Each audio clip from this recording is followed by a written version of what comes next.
When Saquon Barkley steps onto the field, the energy changes. You feel it even before he takes a snap, because he's not just a running back. He's a force of nature in a position the NFL has tried to move past. A once-in-a-generation athlete who somehow still feels underrated. A player who changed the way we evaluate talent, even in a league that constantly tells us that running backs don't matter. But that's the thing about Saquon. He doesn't care what the league thinks. He doesn't run for headlines, he runs for something bigger. So how good is Saquon Barkley really? And why, even after injuries and setbacks, does he still feel like a player who could change everything? Let's go back to where it all began. Saquon Barkley was born on February 9th, 1997 in the Bronx, New York. But this wasn't the glamorous New York you see in movies. It was the real New York, concrete, crowded, and tough. His family eventually moved to Bethlehem, Pennsylvania, looking for better opportunities and safer streets. There, Saquon started to shine. Not because he was the biggest or strongest, but because he was different. He had speed, footwork, and balance. It all looked effortless, even when he was barely a teenager. But it wasn't just natural talent. He worked like someone who knew what was at stake. His father, Saquon Barkley, had been a boxer. His uncle was former NFL running back Saquon Barkley, so naturally athleticism ran in the bloodline. But greatness, that was earned. At Whitehall High School, Saquon became a local legend. As a junior, he ran for over 1,500 yards and 25 touchdowns, and by his senior year,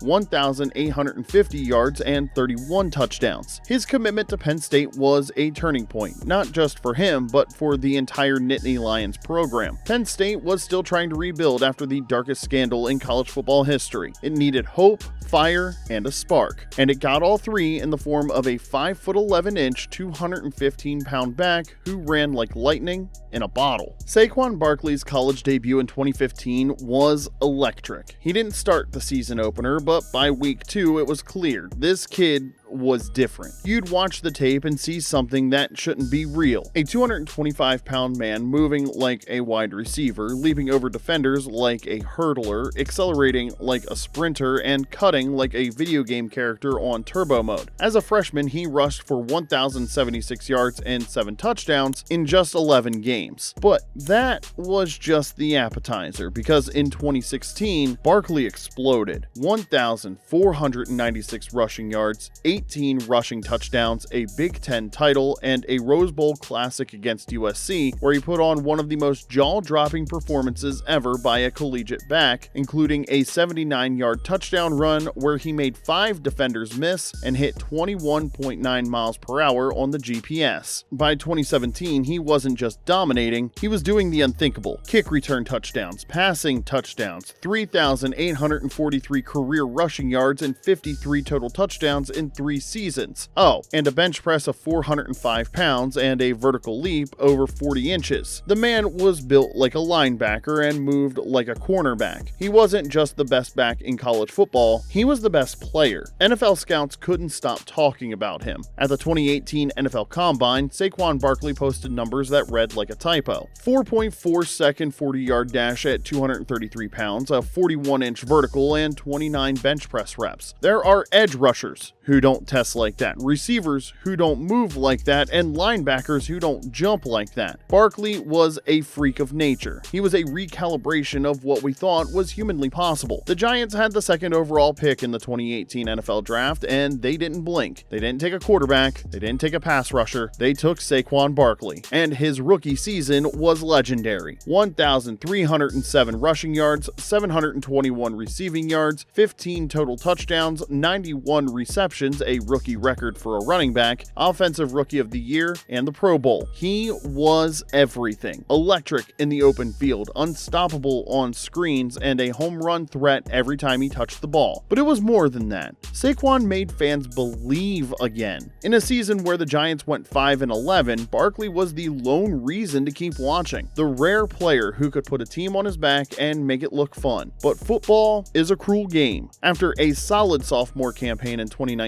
2019, 1,000 yards despite a high ankle sprain, things took a dark turn in 2020. Week 2 against the Bears, Barkley tore his ACL. Not just the ACL though, but also the meniscus and part of his MCL. It was the kind of injury that ruins careers, especially for a running back. It's the kind of injury that makes teams question if the burst will ever come back, if the cutting will ever look the same, and if the magic is gone forever. People started whispering, is this the end? Maybe he was just hype, and you can't build a franchise around a running back. But Saquon stayed quiet. He rehabbed, he worked, and he waited. 2021 was a rocky return with limited bursts, a nagging ankle injury, and a struggling offense, but in 2022, he reminded the world. Saquon Barkley came back with a vengeance. 1,312 rushing yards, 10 total touchdowns, 57 receptions, and a playoff berth and a Pro Bowl appearance. And most importantly, there was a win over the Vikings in the wildcard round, the Giants' first playoff victory in over a decade, powered by Saquon's 109 yards and 2 touchdowns. He wasn't just back, he was him. And he did it all while being the focal point of a limited offense, the player every defense keyed on. But despite everything, the Giants still hesitated. In 2023, they franchise tagged him, and he played through injuries again, carried the offense again, and watched as his team fell apart around him. And then everything changed. In his first season with the Philadelphia Eagles, Saquon Barkley delivered the masterpiece everyone had been waiting for. Behind one of the league's most balanced offenses and a top-tier offensive line, Barkley thrived. He was one of 9 people to have ever rushed for 2,000 yards with 2005, added 13 touchdowns on the ground, and caught 33 passes for another 278 yards and 2 scores through the air. He was the heartbeat of the Eagles offense, the engine that kept drives alive, the closer who finished games, the superstar who demanded attention on every snap. But it was in the playoffs where Saquon went from great to legendary. 119 yards on the ground against the Packers in the wild card round, 205 yards rushing on 26 carries and 2 touchdowns in a snowy victory against the Rams in the divisional round, 118 yards on the ground and a score to help Philadelphia dominate the Commanders in the NFC Championship game 55-23, and in Super Bowl 59 against the Kansas City Chiefs, he had 97 total yards and was the main focus of the Chiefs defense that allowed Jalen Hurts to dominate in the passing game. Oh, and one more thing, 2,504 yards on the ground in a single season, including the postseason, which broke Terrell Davis's record. It was the crowning season of his career. Validation, redemption, greatness, undeniable, and televised to the world. The running back, who was once labeled replaceable, became one of the biggest reasons Philadelphia raised the Lombardi Trophy. So how good is Saquon Barkley really? Well, let's break it down. In terms of physical traits, he has elite acceleration because he hits top speed in just a few steps. His lateral quickness allows him to jump cut with the best in football. He has balance through all points of contact, making him nearly impossible to bring down with just one defender. His hands are smooth out of the backfield, making him a true receiving threat. Oh, and his power? Well, he squats over 600 pounds. That means he can finish runs like Derrick Henry. But let's look at his mentals and his intangibles, because he has vision that allows him to see second-level defenders before the handoff even hits. He has patience to wait for blocks and then explode into the secondary. He has incredible leadership, in which he never complains and always works hard. He has incredible mental toughness, in which he came back from an ACL, MCL, and meniscus injury and reclaimed his elite form. And he has the football IQ of a veteran quarterback, reading fronts of the defensive line like he's reading first grade homework. But what makes Barkley special isn't just the tape, it's the feel. When he touches the ball, the stadium holds its breath because they know something incredible might happen. He's a rare player that turns routine plays into symphonies. Screens, tosses, inside zones, it doesn't matter. He can stop, shift, burst, and fly with the best of them. And for a league that's trying to devalue running backs, Saquon Barkley is the living, breathing counter-argument. He's not a luxury, he's a weapon. Saquon Barkley didn't just change the game physically, he changed the conversations around running backs entirely. He reminded us why we fell in love with football in the first place. Because of players who can do things that make you jump off the couch. Because of effort that inspires the masses. And because of his grace under pressure. He isn't chasing approval. He isn't clapping back at critics. He just plays. He just keeps showing up. And if there's any justice in the football world, his next chapter in Philadelphia might be his crowning masterpiece. So let's go back to the question we started with. Are you just a running back, or are you the reason people still believe in them? For Saquon Barkley, the answer is simple. He's not just a running back. He's the standard that all running backs should be. He's a once-in-a-generation athlete with Hall of Fame talent, a warrior's heart, and a highlight reel that will still be playing long after he's gone. What we've seen is special. What we could still see might change the game again